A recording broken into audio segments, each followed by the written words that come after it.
Precious Lord Almighty God, touch my lips of clay that my words may not merely be my words, but all may receive inspiration from your Holy Spirit. In Jesus' name. Amen. Well, as usual, I forgot something in the service today. I forgot some announcements. One sad announcement and one joyful announcement. One sad announcement is to enjoin you all to keep in your prayers the soul of the unnamed pedestrian who was killed just across the way a couple of days back, and the family and friends of that person, and also to remember that in the last couple of weeks there have been 3 people killed in accidents on Ramon Road, 2 cyclists and 1 pedestrian. So let's keep that in our prayers as well. And the other thing is, we still have pet blessing certificates to be given out. So if you haven't given them out and your poor pet is suffering by not having a blessing certificate, it's like children. If you don't put the artwork up on the fridge, they get offended. They think Mummy and Daddy don't love them. So you have to pick up your certificate so that your babies can see it. And Candice, if you'd like to wave your arms around, has them. Yeah, all right, that'll do.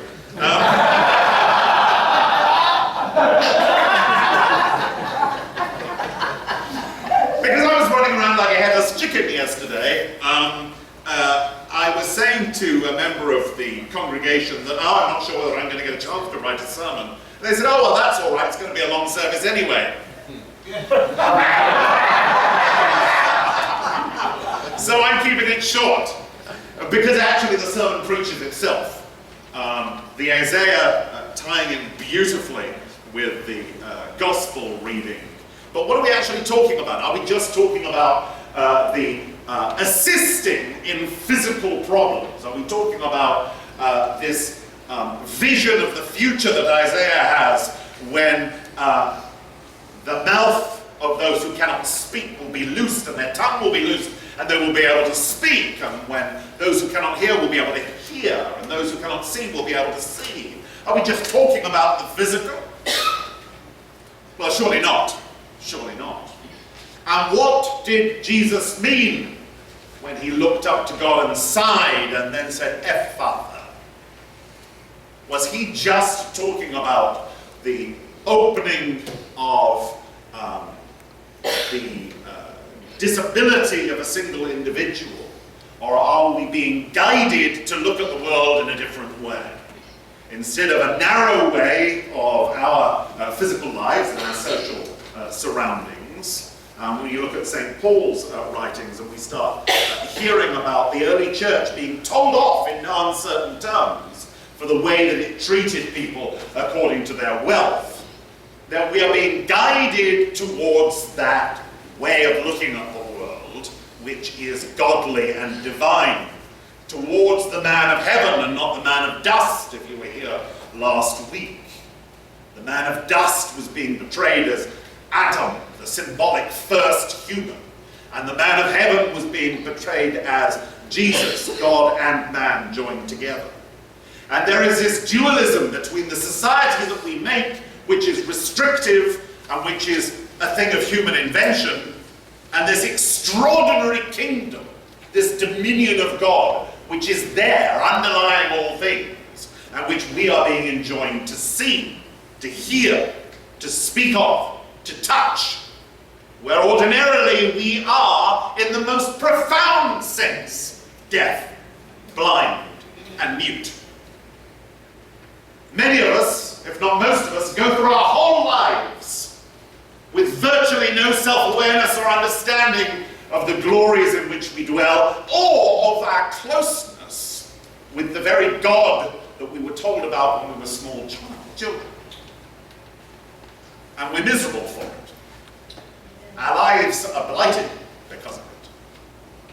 We judge ourselves in the same way that in the letter to James we're being told that the church was judging, in the pastoral epistle, the church was judging the rich and the poor coming into church. And judging ourselves in that same way is equally damaging. But most of all, when our eyes are open, ears are unstopped, when our tongue is loosed, we find ourselves an alien in the society in which we've been brought up in. We find ourselves an outsider again. We find ourselves having to speak truth into society from being outside. It is my theme to which I return over and over again, because it's my insight as a Christian, as a human being. It's my road to Damascus experience. And that, like St. Paul, is all I can tell, all I can testify in truth. That this world that restricts us is not all there is. That this society that holds us back is not all there is. That the living and the dead are not sundered.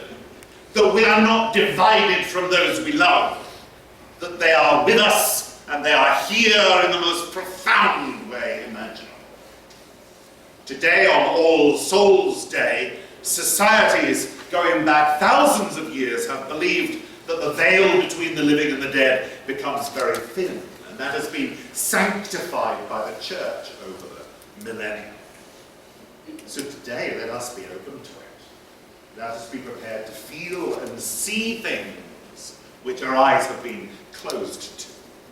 Let us be prepared to speak things about which our tongue has been held back from, and to hear words which we have ignored, to hear them anew like a small child on first discovering the sun in the sky, or the moon at night, or the trees in the field. We are near to our close ones. Today, as we light a candle, we will be near again. We will see and hear and speak of those we love. Their names will be heard spoken loud. And in our hearts, when we leave this place, let us not go back to the world of shifting phantoms and vapors, but remain with our eyes open, and our tongues loose, and our ears unstopped. Amen. Amen.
The Metropolitan Community Church of the Coachella Valley dedicates this organ in memory of Harris S. Jameson, beloved organist, who personally selected this instrument for this church led the campaign to raise the funds for its purchase, and designed the sanctuary that it fills with music, and who played it faithfully and magnificently until he was no longer able. May this organ bring glory and honor to our God for many years to come. Amen. Amen.